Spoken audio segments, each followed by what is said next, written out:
Christy, welcome back to my channel and welcome to day one of my 2022 Valentine Card Series. Today I'm going to be making a card using Lawn Fawn's Scent with Love and the Scent with Love add-on. So I've stamped my images out with Lawn Fawn Jet Black ink on some Spectrum Noir Ultra Smooth Premium White cardstock, and I'll be coloring with my Copic markers. The first combo that I'm using is T3, T5, and T7. I really like this combo for skunks because it's a between warm and cool, which I think looks really nice and natural on critters. And it's also dark without looking too dark so that you lose their features, but I think it still reads as black.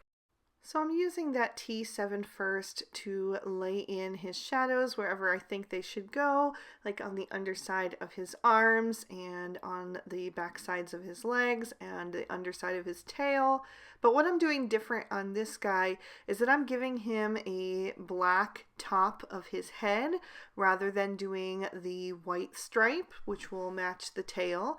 I'm going to leave his face to be white instead, just to show you guys two different looks.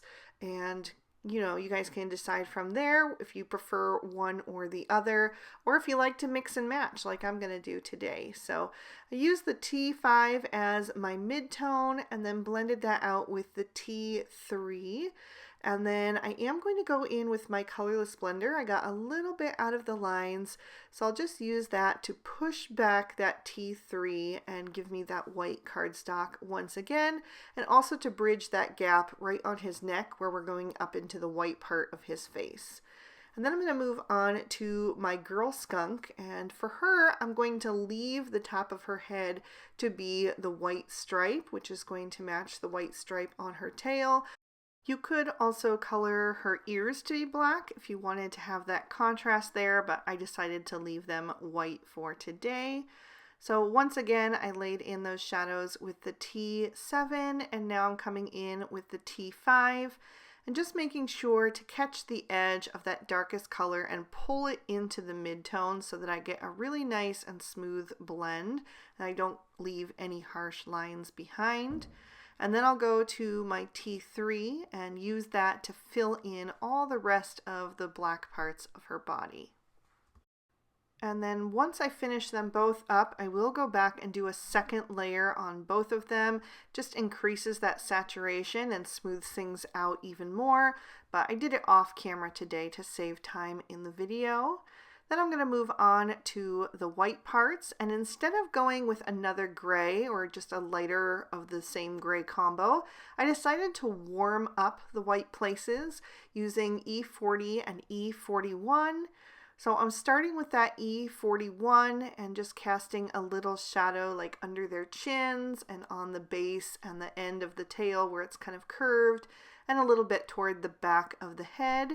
And then I'm going to blend that out with the E40, but I'm leaving quite a bit of white space because I still want it to read as white, not brown. I just want to warm it up a bit with those shadows. And then I did grab my colorless blender once again to just smooth the transition into that white space and make everything a little bit more seamless. And then I'm going to use these same shades to color in the little like stinky marks. I don't know what you want to call those, but yeah, I just did the same exact with lift a little bit of white space on there. And then I wanted them to have some rosy cheeks and also color in their noses and ears. So I used R11 and R20 for that. Just a little bit of both of those shades on the ears, just the R20 for the nose, and then again both shades for their rosy cheeks. And then I also used these shades for the little trio of hearts over on the right hand side. I knew I wanted a heart that was going to be kind of above them in the final scene, but I didn't know if I wanted like the little stinky heart or the trio of hearts, so I just colored both and decided to wait and see how they looked on the card and decide then. So I'm moving on to my little roses, and I used the same R11 and R20, but I added in R22 to just give them a little extra pop with that darker shade. So I used the R22 for the shadows, blended out with the R20 and left just a sliver on that front petal for the lightest shade, the R11. I wanted to darken up that combo even further, so I took away the R11 this time and added in the R24, and I'm going to use those to color in my strawberry. Again, I just left a little space for the highlight at the very top, and then I'm also going to do the ribbon that is tying the little bouquet together.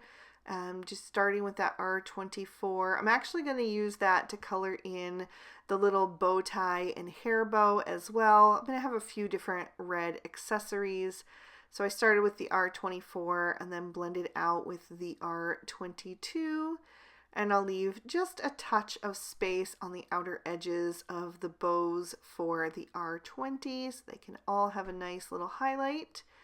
And then I decided to do the little box of chocolates, the heart-shaped box of chocolates, with this combo as well.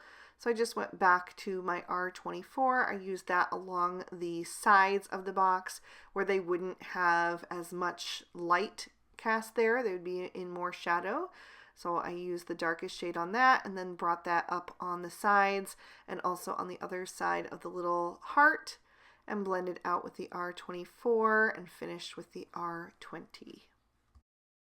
Next, I needed to introduce some greens, but I wanted to steer clear of anything that would read too Christmassy since this is definitely Valentine's Day.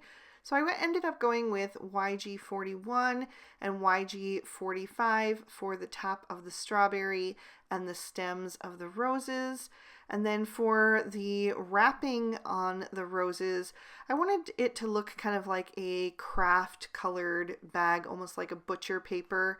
So I went with E42, E43, and E44. That E44 is pretty dark, but I wanted some deep shadows toward the bottom and where the paper is kind of flapped over on itself toward the front. So I used the E44 for that. It just didn't take it too far into like the part that would be most highlighted because I wanted to keep that nice and light. And then I blended out with the E43 as the mid-tone, but still left plenty of space for that nice light E42 so that it would kind of look like that butcher paper like I was talking about. And then I wanted to deepen up this combo for the chocolate on the chocolate dipped strawberry. So I took away the E42 and added in the E47. So everything is very matchy, but still has like its own shades. And then I didn't want to introduce like a whole new color for the ribbon on the box. So I decided to do a nice satiny brown ribbon just to represent the chocolate inside. So I used those same shades, just put the darkest in the center of that bow and on the corners of the ribbon where it wraps around the box, and blended from darkest to lightest. And then I trimmed all of these images out with their matching dies.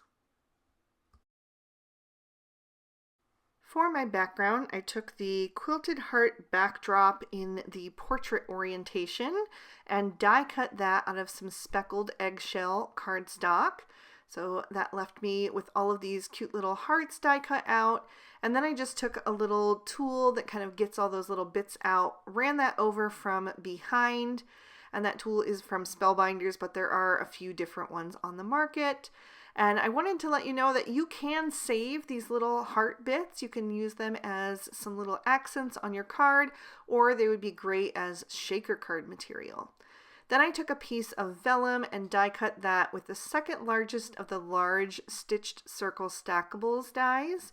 And that is going to leave me with a beautiful circle with that nice stitching detail on the outer edges.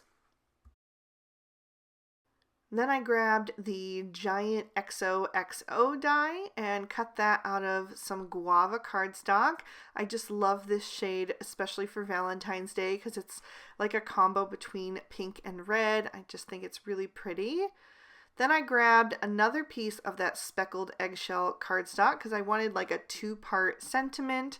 So I'm going to stamp in narwhal ink and I'm doing the sentiment that says, "You are stinkin' sweet" from the Scent with Love add-on. I stamped that down a couple of times to make sure that I had a really nice impression, and then I'm going to pop my card base in my MISTI. I'm using another piece of guava cardstock that I have scored and folded to an A2 standard size card. So it's 4 1/4 wide by 5 1/2 tall with a top fold. And I'm going to stamp on the inside using guava ink, so that is the ink to match. I will stamp down several times, knowing that this ink does dry back a bit, to make sure that I get a really vivid impression once that happens. And then I'm ready to start assembling. So I'm going to grab the glue tube and add that all over the back of my quilted heart backdrop. I want to make sure that this is securely glued down. So on the 4 edges, I'm going to go in between each of those little hearts and also make sure that I have some glue on all 4 corners. I like this one because it has that fine nozzle, so I can get in all those spaces. And then I'm going to select a few little spots here and there in between. I'm not going to go between every heart, but just a few here and there to make sure that that card base, or the card front rather, will be secured down well. But I don't want to have like too much glue splooging out between those hearts, so that's why the glue tube really comes in handy. And then I'm going to hold that down in place until everything is well secured. And I even added a few acrylic blocks on there just to make sure everything was pressed down well. So I die cut that sentiment with one of the everyday sentiment banners, and now I am ready to begin adhering all of my little elements to that focal point. Normally I add the focal point to the card first and then add my images over top, but since I'm working on vellum, vellum can be tricky to adhere because if you add any glue, it often will show behind it because it is see-through.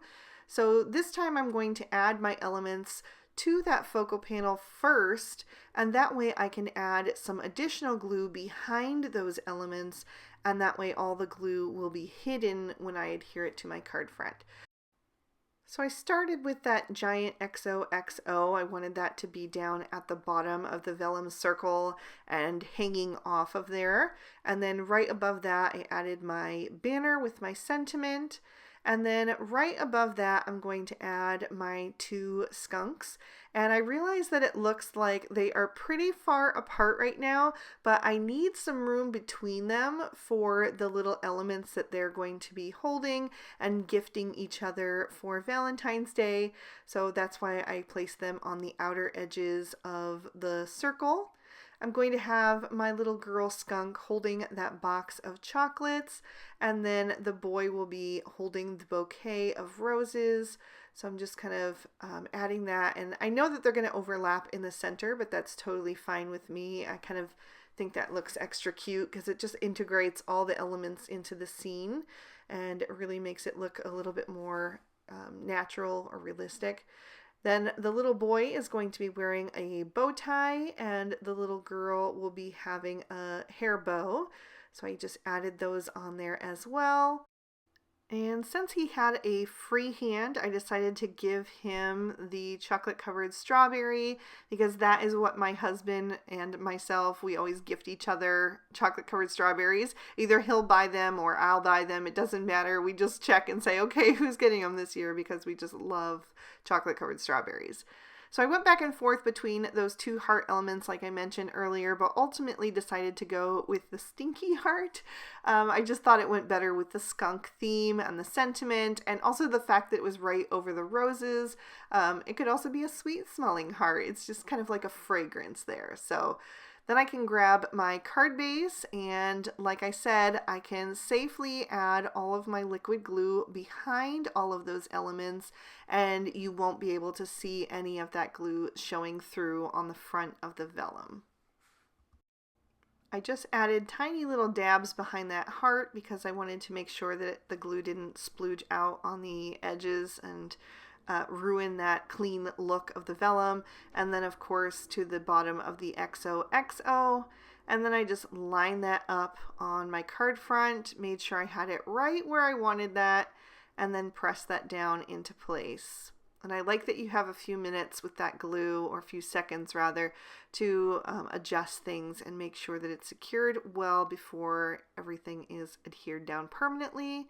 And then, of course, I had to add some sparkle because, you know, love is magical and all of that. So I put a little bit on my chocolate part of my chocolate covered strawberry, and then also to all of the little bows, the bow tie, the bow on the gift, the bow on the chocolate, and also the little hair bow. So all of those.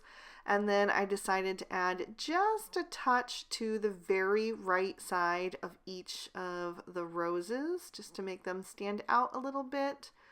And then I was looking at that giant XOXO, and I thought it might be pretty to add a little bit of glitter there as well. I didn't want to cover the whole thing, so I decided to do kind of like a drop shadow. So I'm going to just put it on the left side of the right side of each of the letters, if that makes sense. I basically chose it based on where I wanted it on the O's, and then figured out where I wanted it on the X's so it would match. So it's on the inner curve of the right side of the O's, and then on the inner edge of the right side of the X's. And just had a little bit too much of that stickles on that first O, so I just wiped that away with my finger. And that's going to do it for day one of my 2022 Valentine Card Series. I will give you an up-close look at all of that sparkle and another peek at the inside. This card is also going to be on the Lawn Fawn blog and YouTube channel today, so I'll have a link down below if you want to check it out over there as well. That would be amazing. If you like this one, please be sure to hit that thumbs up and leave me a comment down below. Any interaction helps so much with the YouTube algorithm, and I really appreciate it. Subscribe if you haven't already. Make sure you've got your notifications turned on. And if you'd like to keep watching, here's day one of the previous 2 years of Valentine Card Series. Thank you so much for watching. I hope you have an amazing day. Bye-bye.